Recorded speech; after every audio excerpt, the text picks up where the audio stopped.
दर्शको नमस्कार। सध्याला जिल्हा परिषदेचा रणसंग्राम चालू आहे आणि त्याच अनुषंगाने आपण वेगवेगळ्या भागामध्ये जाऊन तिथल्या अडचणी, तिथले प्रश्न, तिथल्या समस्या, गेल्या जिल्हा परिषदेच्या त्या भागामध्ये केलेली कामं, आता जिल्हा परिषदेच्या असलेले आश्वासनं, हे एकूण खरं तर राजकारणाविषयी नेमकं काय चालू आहे खरं हे जाणून घेण्याचा सातत्यानं आपला प्रयत्न आहे। त्याच अनुषंगाने मी आता सोलापूर जिल्ह्यातील अतिशय महत्त्वाची बहुचर्चित सगळ्यांचं लक्ष लागून राहिलेली जिल्हा परिषद अर्थात करकम जिल्हा परिषद या खरं तर करकमच्या गावामध्ये मी सध्याला आलोय। ही खरं तर फाईट सगळ्यांसाठी अतिशय महत्त्वाची आहे, कारण दोन भावंडांमध्ये असणारी ही फाईट आहे। तर बाळासाहेब देशमुख ज्यांनी या जिल्हा परिषदेविषयी जवळपास 10 वर्ष कारभार त्यांनी बघितला होता आणि त्यांच्या विरोधात या करकम गावचे सरपंच आदिनाथ देशमुख तर त्यांच्या विरोधात या रणांगणामध्ये आहेत। तर ही फाईट अतिशय महत्त्वाची आहे, सगळ्यांचं लक्ष या निवडणुकीकडे लागून राहिलं आहे। तर सगळ्यात महत्त्वाचं म्हणजे या निवडणुकीमध्ये परिचारक विरुद्ध अभिजित पाटील यांची देखील प्रतिष्ठापनाला लागलेले चित्र आपल्याला या ठिकाणी बघायला मिळते। परंतु या भागातले अनेक लोकांचे प्रश्न काय आहेत, लोकांच्या समस्या काय आहेत, हे खरं तर लोकांकडून आपण जाणून घेणारच आहोत। परंतु त्यासोबत जे बाळासाहेब देशमुख ज्यांनी या जिल्हा परिषदेवरती अनेक वर्ष कार्यभाग बघितला होता, त्यांना लोक देखील प्रश्न विचारणार आहेत की तुम्ही या जिल्हा परिषदेमध्ये काय कामं केली। त्यासोबत करकमच्या या भागामध्ये ग्रामपंचायतीमध्ये असलेले सरपंच किंवा उपसरपंच या वेगवेगळ्या पदावरती असलेले आदिनाथ देशमुख यांना देखील या ठिकाणी लोक प्रश्न विचारणार आहेत की तुम्ही खुद्द या करकम गावचा काय विकास केला, करकम गावचे प्रश्न तुम्ही सोडवलेत का। आता त्याच अनुषंगाने जिल्हा परिषदेचे खरं त्यांनी काय कामं केली हे खरं आपण त्यांच्याकडून बघणार आहोत। परंतु मी आता करकम मध्ये आलोय, नेमके करकमच्या ग्रामपंचायतीच्या माध्यमातून लोकांचे काय कामं केलीत का, या आदिनाथ देशमुख यांच्याकडे सत्ता असताना त्यांच्या भागातून या लोकांचे प्रश्न सुटलेत का, खरं तर कचऱ्याची व्यवस्था व्यवस्थित आहे का, खरं रस्ते व्यवस्थित आहेत का, महत्त्वाचे म्हणजे पिण्याची पाणी व्यवस्थित आहे का, या सगळ्या प्रश्नाची उत्तर खरं आजच्या रिपोर्टच्या माध्यमातून तुम्हाला बघायला मिळतील। लोक खरं तर तुम्हाला करकमचा सरपंच बघत असताना तुम्ही जिल्हा परिषदेवरती काय कामं करणार आहे ते आधीच खरं तर तुम्ही करकम मध्ये महत्त्वाची काय कामं केली ती चला करकम मध्ये आलोय आपण, वेगळ्या भागामध्ये जाऊया, करकम मधल्या काय अडचणी त्या हे तुम्हाला चला दाखवतो। करकम गावामध्ये एंट्री करताच म्हणजे हा रस्ता आहे पंढरपूरनं डायरेक्ट करकम मध्ये येणारा हा रस्ता आहे। त्याच्यामध्ये आपले स्वागतच करतो अशा पद्धतीच्या कचऱ्यानं होतं या तर मोठ्या प्रमाणात कचरा पडलाय, वेगवेगळ्या त्या ठिकाणी ओला कचरा असेल, सुका कचरा असेल, सगळाच कचरा पूर्ण घाणीचं साम्राज्यच या ठिकाणी सुरुवातीला आपल्याला दिसतं। या खरं तर एवढं मोठं शहर आहे, एवढं मोठं गाव आहे, एवढी मोठी लोकसंख्या आहे, साधी कचऱ्याची व्यवस्था इथल्या सरपंचाला का करता आली नसेल, कारण खरं तर हा मेन रस्ता आहे पंढरपूरनं जेव्हा तुम्ही आतमध्ये येता, बस असेल, तुमची एसटी असेल किंवा या गावामध्ये प्रवेश करण्यासाठी तुम्हाला हा रस्ता आहे आणि ह्या रस्त्याच्या सुरुवातीलाच खरं तर या करकम गावामध्ये अशा पद्धतीचा कचरा या पद्धतीनं त्या ठिकाणी पडलेला दिसतोय। खरं तर दुर्गंधी इथं अस्वच्छता पूर्ण वास येतो या कचऱ्याचा, पण हा कचरा बरेच दिवस झाले इथं पडलाय असं देखील खरं तर बघायला मिळते। त्यामुळे खरं तर नागरिक नक्कीच या कचऱ्याविषयी खरं तर नाराज असणार आहे। अजून दुसरा काय मुद्दा आहे चला बघूया। करकम मध्ये एंट्री करताना असल्या तुम्ही कचऱ्याचा ढिगारा बघितला, आता करकम मधून बाहेर पडताना देखील तुम्ही अशा पद्धतीचाच तुम्हाला कचऱ्याचा ढिगारा वेगवेगळ्या भागामध्ये असा कचरा इसकटलेला तुम्हाला बघायला मिळतोय। सगळ्यात महत्त्वाचं म्हणजे मित्रांनो या भागामध्ये समोरच इथं इंग्लिश स्कूल आहे, जवळपास 5वी ते 10वी पर्यंत ही शाळा या करकमची मोठी शाळा आहे, करकम मधली सगळ्यात महत्त्वाची शाळा आहे। करकम मधले नाही तर करकमच्या पूर्ण जवळपास वेगवेगळ्या गावातील लोक या शाळेमध्ये येतात, परंतु शाळेच्या अगदी मेन गेटलाच अशा पद्धतीचा या भागामध्ये कचरा तुम्हाला बघायला मिळतोय। मग लोक खरं तर विचारणार आहेत तुम्हाला करकमचा तुम्ही काय विकास केला। साधा एक छोटा प्रश्न आहे, कचरा जर तुम्ही साधा या भागातला तुम्ही उचलू शकला नसताल किंवा जर तुम्ही कचरा व्यवस्थित त्या ठिकाणी त्याचं नियोजन करू शकला नसतात तर तुम्हाला लोक जिल्हा परिषदेवरती तुम्ही कामं कशी करणार आहे हा देखील प्रश्न लोकांकडून त्या ठिकाणी तुम्हाला उपस्थित होणार आहे। सुरुवातीला ज्यावेळेस तुम्ही करकम मध्ये एंट्री करताय त्यावेळेस तुम्हाला कचरा ढिगारा बघायला मिळतोय, ज्यावेळेस तुम्ही करकम मधून बाहेर पडताय त्यावेळेस तुम्हाला या ठिकाणी कचऱ्याचा ढिगारा बघायला मिळतोय। मग लोक खरं तर हा सगळा विचार करणार आहेत की नेमकं तुम्ही करणार आहे काय, जिल्हा परिषदेमध्ये कशा पद्धतीने कामं करणार आहे। जर अशा पद्धतीचं कचऱ्याचा ढिगारा जर लोकांना सुरुवातीला आणि गावातून बाहेर पडताना बघायला मिळत असतील तर महत्त्वाचं म्हणजे शाळकरी विद्यार्थ्यांचं इथे शिक्षण जाते अशा पद्धतीने या भागामध्ये खरं तर कचरा टाकला जातोय। तर शाळा इथं आणि शाळेच्या समोरच अशा पद्धतीचं जर असेल तर लोक खरं तर विचार केल्याशिवाय त्या ठिकाणी थांबणार नाही। महत्त्वाचं म्हणजे खरं तर मोठी रहदारी आता इकडे जर तुम्ही बघितलं तर मोठ्या वस्ती त्या खरं तर लोक राहायला तर त्या भागामध्ये आहे परंतु इथं जर तुम्हाला जवळपास पास कुठं बघितलं तर साधी कचरा कोंडी सुद्धा या भागामध्ये तुम्हाला कुठं बघायला मिळणार नाही, कारण कचरा कोंडी असती तर लोकांनी त्या कचरा कोंडीमध्ये कचरा टाकला असता, परंतु इथं कोणती देखील कचरा कोंडीची सुविधा या भागामध्ये कोणती उपलब्ध नाही। लोकांचं चुकतंय का तर लोकांचं चुकत नाही। जर या भागामध्ये ग्रामपंचायतीनं जर कचरा कोंडीची व्यवस्था केली असती तर त्या कचरा कोंडीमध्ये लोकांनी त्या ठिकाणी कचरा टाकला असता, परंतु सध्याला या भागामध्ये कोणती देखील कचरा कोंडी नाही। त्यामुळे आत्ताच तुम्हाला एका ताईने बघितलं की अशा पद्धती उघड्यावरती पर्याय नाही, कुठं टाकणार आहे ते घरामध्ये ठेवू शकत नाही ती, त्या पद्धतीनं असा रस्त्याच्या कडेला या ठिकाणी कचरा त्या ठिकाणी टाकला जातोय। जवळपास हा कचरा गेले अनेक दिवस झाला असाच आहे, अशी परिस्थिती या भागामध्ये बघायला मिळते। तर साधा कचऱ्याचा प्रश्न सुटला नाही, जिल्हा परिषदेचा प्रश्न कसा सुटणार आहे तर हा लोकांकडून देखील तुम्हाला या ठिकाणी प्रश्न विचारण्यात येईल। अजून काय भाग या भागाचे वेगळे मुद्दे चला बघूया। तर हा तिसरा मुद्दा आहे करकम मधला। करकम मध्ये सगळ्यात महत्त्वाची आणि करकमची ओळखच अशी की जवळपास 11 साधू संतांच्या जिवंत समाध्या या करकम मध्ये आहेत, त्या किती 11 आहेत त्या त्यामध्ये सगळ्यात महत्वाचं म्हणजे आता मी इथे 2 समाधी, इथं आहे सद्गुरू दानोजी बाबा महाराजांची समाधी, इथं आहे सद्गुरू भाऊसाहेब सोनार बाबाची समाधी. आणि परंतु या 11 जिवंत साधू संतांच्या समाधीची अवस्था काय केली बघायची आहे तुम्हाला.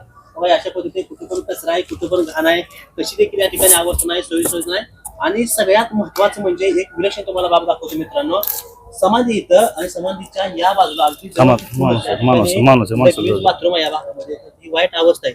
म्हणजे साधू संतांच्या जिवंत समाध्या इथं येत्या आणि त्याच्या शेजारीच अगदी एक 2 पावलावरती इथं लघवीची बाथरूमच्या ठिकाणी त्यांनी बांधली इथं म्हणजे ग्रामपंचायतनं. आणि ही अवस्था येत आहे.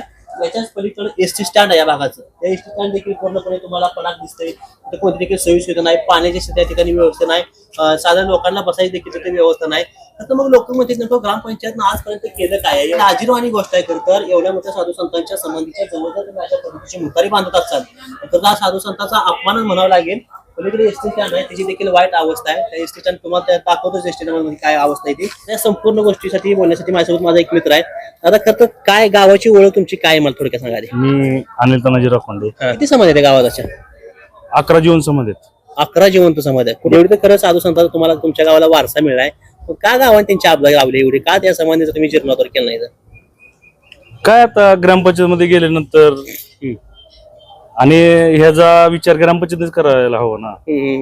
हे कुठं म्हणजे कसं कचरा करणे, कुठं कचरा करणे हे ग्रामपंचायतला कळत नाही. आता एक ग्रामपंचायत जवळपास 15 वर्ष आदिनाथ देशमुख यांच्या हातामध्ये एखादी सत्ता आहे त्यांची. सरपंच अनेक वेळा झाले, उपसरपंच ते झाले, कोणत्या ना कोणत्या कारणामुळे ते ग्रामपंचायतीमध्ये होतेच. का म्हणजे करकम गावाचा एवढा भारी विकास झाला असता, एवढं मोठं गाव आहे, निधी येत असेल वर्ण मोठ्या प्रमाणात, म्हणजे काय त्यांची भावना होत नाही अशी एखादी चांगली गोष्ट गावामध्ये करायची? भावना तर त्यांनी खरं करायला हवं होते, पण या जनतेला फसवल्याशिवाय आणि दुसरं काम केलं नाही त्यांनी कधीच. गोरगरीब जनतेला फसवणं हे त्यांचा स्वभाव आहे. मी तर ते म्हणत काय हरकत नाही, कारण की त्यांनी करकमचा विकास केला असता तर असं स्टँड चांगलं झालं असतं करकमचं. तुम्हाला मुतारीचे प्रत्येक ठिकाणी सोय झाली असती. कुठं कुठं मुतारी पण नाही लगवेला.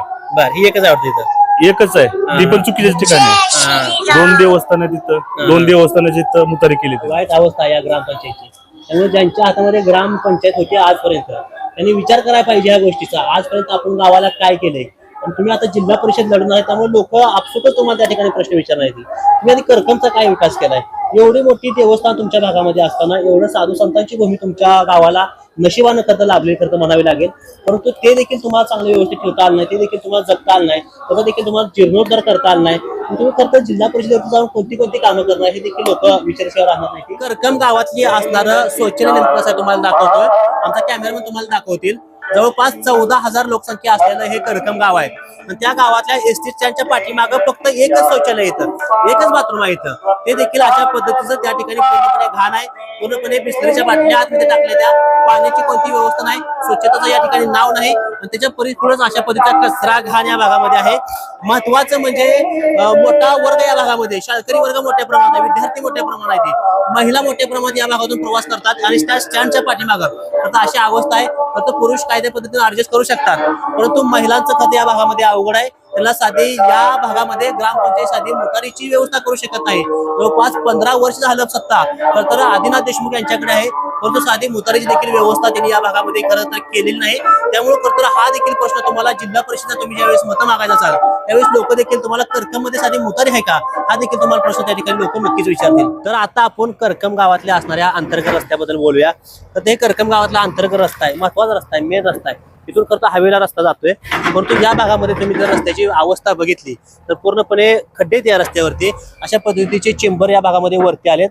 आणि सगळ्यात महत्वाचं म्हणजे पावसाळ्यात तर वाईट अवस्था इथल्या लोकांची होती. आपण लोकांची म्हणजे या डबऱ्यामध्ये खड्ड्यामध्ये पाणी साठतं, तर डास होतात असे देखील या भागामध्ये महिला आपल्यासोबत बोलताना त्या ठिकाणी बोलून दाखवत होत्या. महत्वाचं म्हणजे करकमचे अंतर्गत रस्ते देखील पूर्णपणे खराब आहेत असं खरं तर बघायला मिळतं. खरं तर इथं बघायला गेलं तर एक हाती सत्ता एक देशमुखांच्या ताब्यामध्ये असून म्हणजे आदिनाथ देशमुख यांच्या ताब्यामध्ये असून देखील या पद्धतीचे अंतर्गत रस्ते खरं या भागामध्ये झाले नाहीत.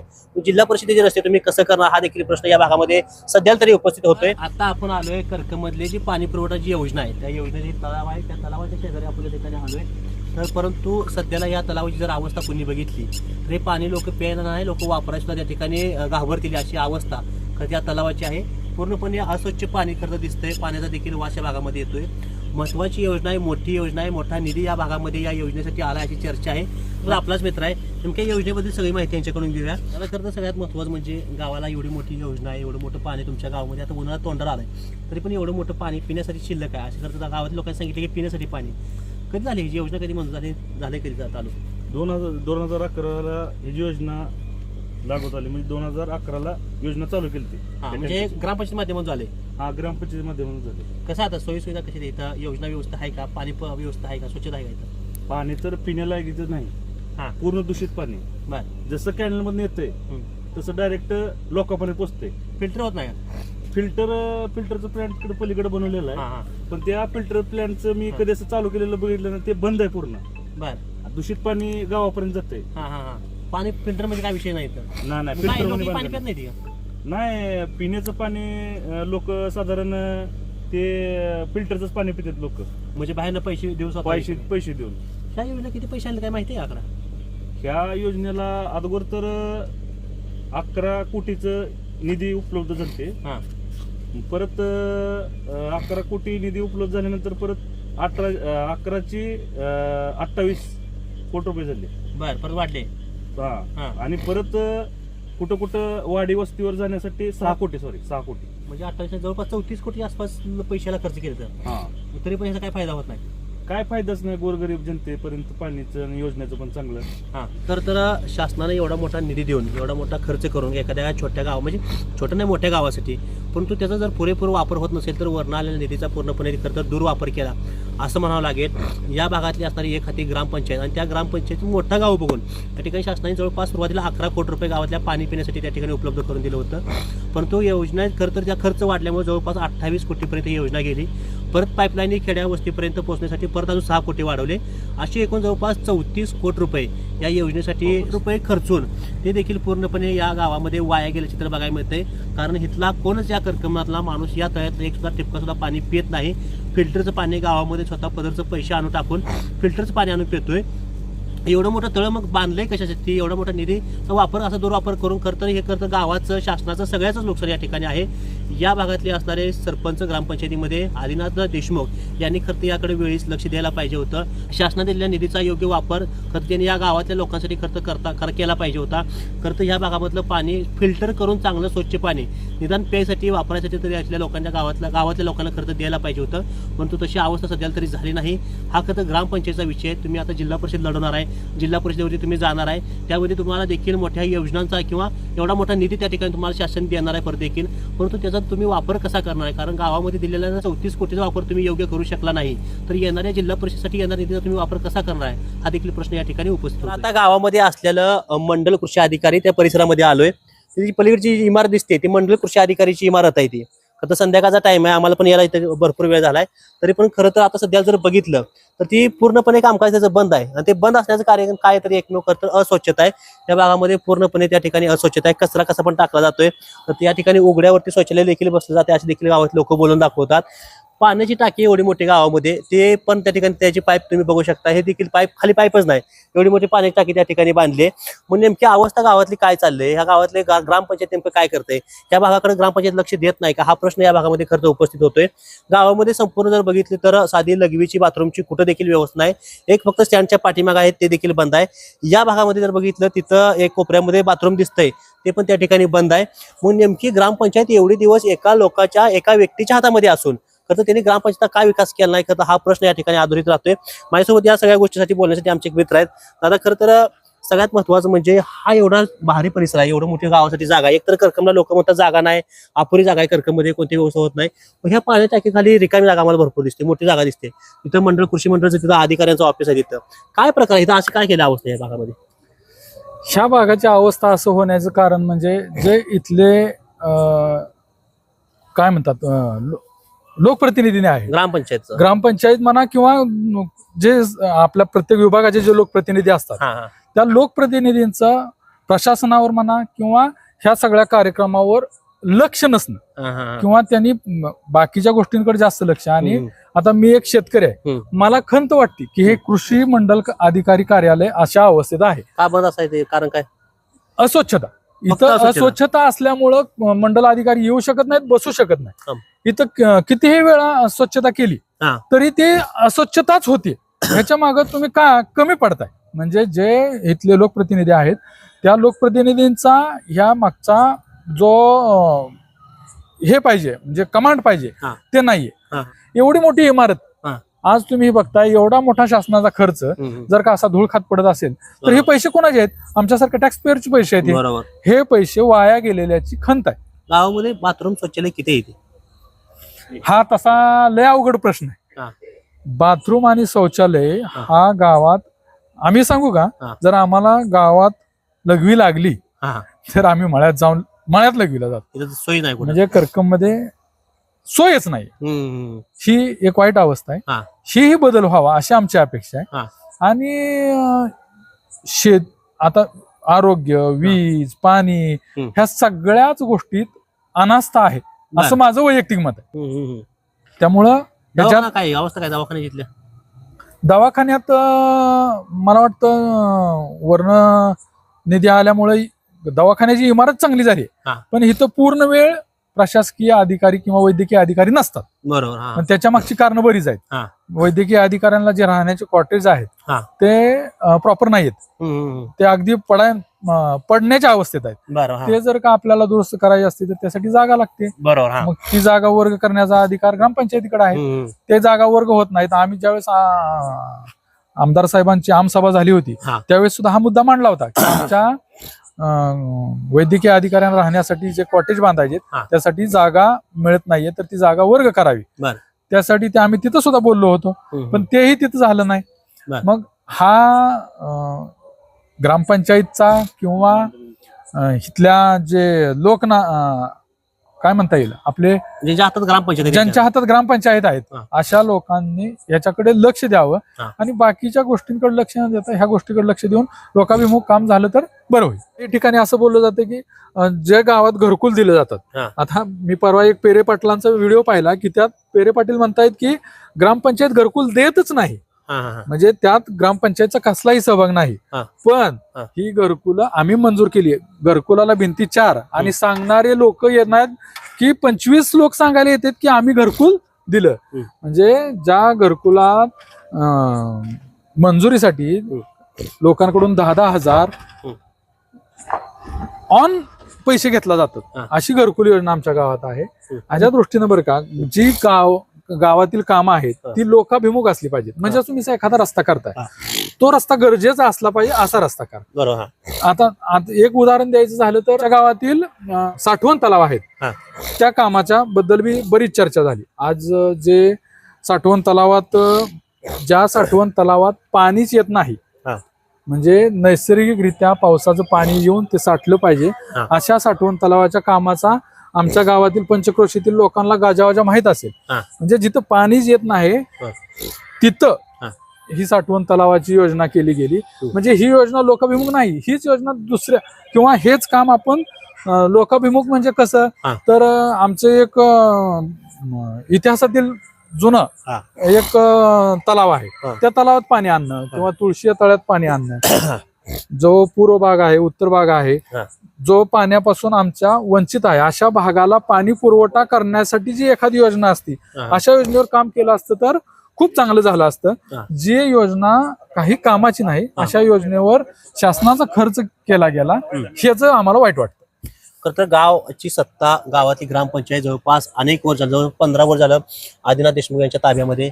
आज ते जिल्हा परिषदेची तयारी त्या ठिकाणी करतात. कसं वाटतंय कोणी गावामध्ये अशी अवस्था जिल्हा परिषद कसं शिकवते? आता एखादा व्यक्ती जर का आमच्या दृष्टीने जर प्रॉपर काम करत नसेल तर तो पुढे जाऊन काय काम करेल ह्याच्याबद्दल मला तरी शंका आहे.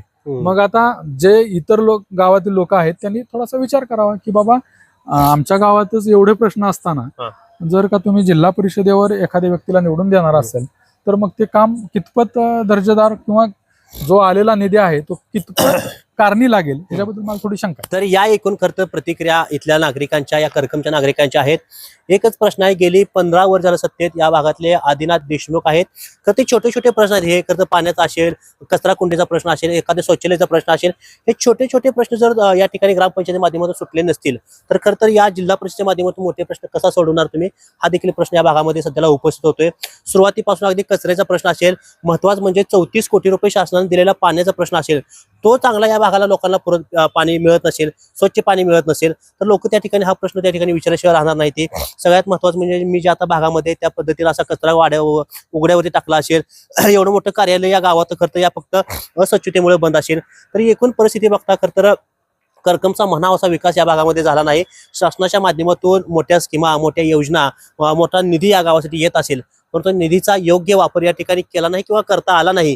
तर ही परिस्थिती सध्याला या भागामध्ये बघायला मिळते. आता ज्या मी भागामध्ये उभा करतो, पाण्याची टाकी मोठा परिसर आहे, पण या भागामध्ये कोणती देखील उजेडाची व्यवस्था नाही, एका देखील दिवाबत्तीच्या भागामध्ये व्यवस्था करता आली नाही. गावामध्ये असे अनेक ठिकाणं आहेत, अनेक त्या ठिकाणी जागा आहेत त्या जिथे पूर्णपणे अंधार आहे, साधी लाईटीची व्यवस्था त्या ठिकाणी करता आली नाही. महत्वाचं होते अंतर्गत रस्ते देखील त्या ठिकाणी व्यवस्थित नाहीत, त्याची देखील दुरावस्था या भागामध्ये सध्याला लावली आहे. मग एकूण हा परिसर बघत असताना नेमकं करकममध्ये एवढ्या दिवसामध्ये काय कामं केली, हा खरं तर प्रश्न या भागामध्ये लोकांकडूनच उपस्थित सातत्याने आपल्या ग्राउंड रिपोर्टच्या माध्यमातून होतोय. करकममध्ये देखील आपण महाराष्ट्र माझाच्या माध्यमातून ग्राउंड रिपोर्ट घेतला होता. लोक त्या ठिकाणी बोलून दाखवत होते की विकास या भागाचा ज्या पद्धतीने व्हायला पाहिजे होता तसा विकास या भागाचा झाला नाही. या भागातले अनेक लोक वेगवेगळ्या भागामध्ये जाऊन तिथल्या भागाचा विकास बघतात. खरं तर तिथल्या भागातल्या रस्ते बघतात, ड्रेनेजची व्यवस्था असेल, झाडं लावलेली गावामध्ये असलेली कचऱ्याची व्यवस्था असेल, आणि परत आपल्या एकदा या करकममध्ये आल्यानंतर खरं तर त्यांना लाजिरवाणी या भागामध्ये गोष्ट वाटते की अशा पद्धतीचे सगळे सोयी सुविधा असताना, एवढे मोठं आमच्या भागामध्ये गाव असताना, एवढा मोठा वर्ण निधी येत असताना फक्त या भागाला नेतृत्व चांगलं न मिळण्यामुळे, लोक म्हणतात की नेतृत्व चांगलं न मिळण्यामुळे तर त्या भागाचा विकास खरं तर खुंटला आहे. महत्वाचं म्हणजे या भागाच्या आरोग्याची देखील त्या ठिकाणी हेळसांड होते. म्हणजे या सगळ्या कचऱ्यामुळे किंवा एकूण बाथरूम नसल्यामुळे खरं लोकांचे या ठिकाणी आरोग्याचे देखील मोठे प्रश्न या ठिकाणी उद्भवतात. साधे लघवीचा प्रश्न आहे, किरकोळ आहे, म्हणजे लोक त्या ठिकाणी अगदी ग्रामपंचायतीचा कोणता जरी निधी तुम्ही त्यासाठी वापरून तो एखादा बाथरूम बांधू शकला असता, पण त्याचं देखील या भागामध्ये कोणतं देखील नाही. लोक उघड्यावरती या भागामध्ये खरं शौचालयाला लघवीला एका ठिकाणी बसतात. महिलांची देखील खरं लघवीसाठी म्हणजे बाथरूमसाठी अतिशय वाईट अवस्था आहे. ही एकूण खरं तर करकमची परिस्थिती बघता खरं तर करकमचा म्हणावा असा विकास या भागामध्ये झाला नाही. जे करकमचे ग्रामपंचायती सरपंच आहेत ते भविष्यात खरं तर जिल्हा परिषदेचा त्या ठिकाणी स्वप्न बघत आहेत, परंतु करकमचाच विकास न झाल्यामुळे खरं तर लोक जिल्हा परिषदेवरती तुम्ही काय कामं करणार, कसा निधी आणणार, तर हा प्रश्न या ठिकाणी उपस्थित झाल्याशिवाय राहत नाही. ही सगळी परिस्थिती बघता अशी गोष्ट लक्षात येते की करकमची लावले वाट आणि आता तुम्ही जिल्हा परिषदेला रचलाय घाट. खरं तर हे सगळे प्रश्न लोक तुम्हाला त्या ठिकाणी विचारतात आणि या करकममध्ये तुम्ही काय केलंय, तर हे मुद्दे देखील तुम्हाला लोकांमध्ये जाऊन त्याची उत्तर तुम्हाला त्या ठिकाणी नक्कीच द्यावी लागतील. कॅमेरा सोबत मी मुकेश, महाराष्ट्र माझा, करकम.